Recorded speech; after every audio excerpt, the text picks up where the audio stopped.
Massive. You could put two children in there. everyone comes up with the children. I don't know. I hope nobody tries. I know there's a lot of Swiss regulation. I'm sure that there would be a regulation against putting your... 100%. Have you ever wondered why Switzerland has the country code CH?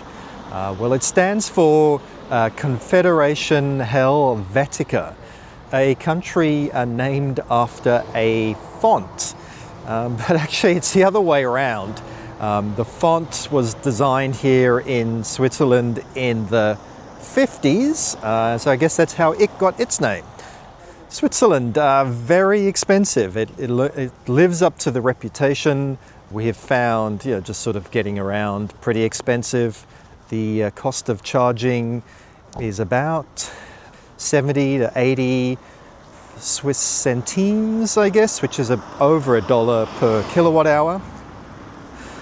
The other thing where the high prices are shown is the cost of EVs.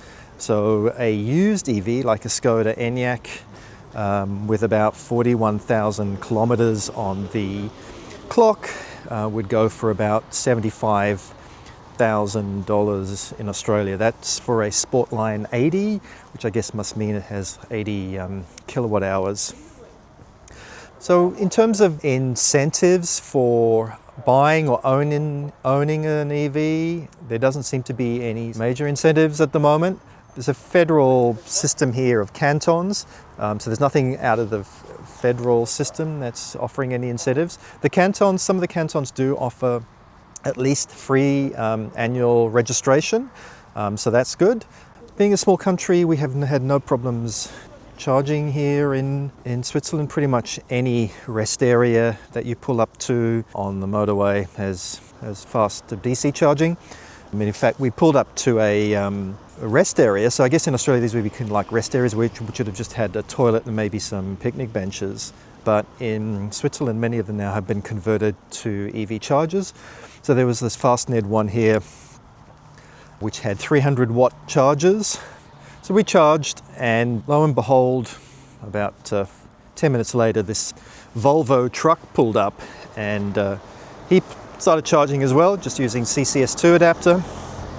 But what I found out is because he was a truck, he had to pull up to one of the two chargers, the charger that I was at. So we were essentially sharing the load, which many of us EV owners are aware of, especially with the Tesla early generation.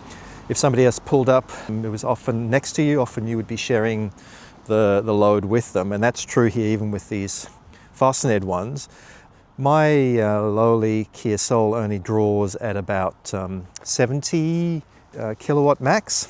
And so you would think that would then leave him with 230 to draw. But when he plugged in he wasn't getting more than about 140. So it sounds like the charger's throughput gets divided in half. It doesn't matter what the other car is drawing. So he was maxing out at 140 out of, I guess, 150. Anyway, I realized what was going on. And so unplugged and then reversed to the charger behind and let him then just use this one solo. But he did have to restart the session, and then he started maxing out at about 100 and 170. So I guess he gained about 30 with me stopping my session. Yes, it must be truck day here in Switzerland, because that was the first electric truck that I've sort of come up close to on our travels so far. And we also passed this green hydrogen truck on the motorway as well. So that was nice to see. I don't think I would see any of those in Australia. Well, actually, I take it back. Maybe in some of the mines, maybe. Anyway, what else can I tell you about Switzerland? EV take-up has been pretty good, I guess, for a European average. And I remember Switzerland's not part of the EU, so that mandate around petrol sales ban for 2035, or maybe now it sounds like it could be 2040, who knows, stay tuned. Anyway, so Switzerland don't have that mandate, but because they are centered within the EU, they pretty much take a lot of European models and makes, so there's plenty of EVs here. I think I read that in 2024, around 24% of new car sales were EVs. I think that has stagnated in 2025, but I think that's true of the whole auto industry. So I think EVs are kind of just going along for the ride there. One thing that is holding back even higher take-up here in Switzerland is that a lot of people do live in apartments, and as we know, that can be a tough nut to crack sometimes in terms of getting AC charging into parking areas and the like. Driving on the motorways, there is a toll. It's a vignette system similar to Austria, but there's only a yearly version of it available. So even if you're here for a few days like us, you have to buy the 1-year vignette, which costs 40 Swiss francs, which is about 70 Australian dollars. So I realized that Lucid is for sale here in Switzerland. It's one EV brand that I've been following for some time. And yeah, so this was my first opportunity to actually see one in the flesh. So I popped into the design studio in Zurich, and they had the two models that are for sale in the US, which is the Air and the Gravity. The Gravity came out in the US about a year ago. So the Gravity is the SUV version, and the Air is the sedan version. So I asked the salesperson what sort of unique features Lucid has, compared to other EVs, and he said that he talked about the charging rates, both for AC, which is 11 kilowatts, and fast DC, which maxes out at 400 kilowatts.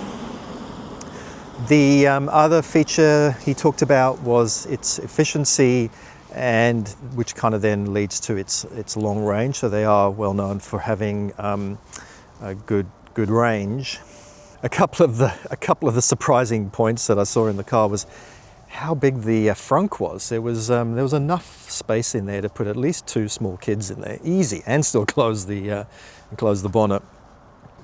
And the same for the boot. The opening at the back is really wide. Again, I think you could put a teenager lengthways into the boot opening. But it was good to see the cars in the flesh, and it'd be interesting to see if they go on sale in Australia anytime soon. The one thing that I think will slow uptake in Australia is the price. So here the base Air model goes for 93,000 Swiss francs, which is about 170,000 Australian dollars just for the base model. I'd imagine that the Gravity, which is the SUV, would be well over 200k, assuming those prices are similar in Australia. Anyway, so it's good to see. I think on that note, we'll call it quits, and we'll see you on the next one. Cheers.